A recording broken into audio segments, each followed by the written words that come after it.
અમરેલી જિલ્લામાં એક તરફ મેઘરાજા મન મૂકીને વરસતા ન હોવાથી ખેડૂતો ચિંતિત છે, તો બીજી તરફ નીલગાયના ટોળે ટોળા ખેતરોમાં ઘૂસીને ઊભા પાકનો સોથ વાળી રહ્યા છે।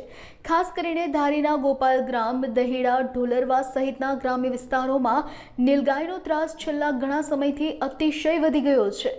ખેડૂતોએ ચોમાસુ પાકનું વાવેતર તો કરી નાખ્યું છે, પરંતુ જિલ્લામાં હજુ સુધી પૂરતો વરસાદ થયો નથી। તેવામાં નીલગાયોના ત્રાસે ખેડૂતોની માઠી દશા બેસાડી છે। કપાસ અને મગફળીના પાક હજુ થોડા મોટા થયા છે, ત્યાં જ નીલગાયના ધાડે ધાડા ખેતરોમાં આવીને ફરી વળતા ખેતી પાકને મોટા પાયે નુકસાન થયું છે। ખેડૂતોએ તંત્ર સમક્ષ તાત્કાલિક ધોરણે નીલગાયોને ખેતરોમાંથી દૂર કરવાની અને આ ત્રાસમાંથી મુક્તિ અપાવવાની માંગ કરી છે, જેથી તેમની મહેનતનો પાક બચી શકે।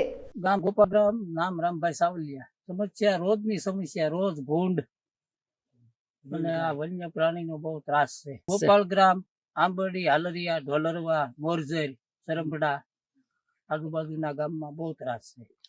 કપાસનું વાવેતર છે, મગફળીનું વાવેતર છે।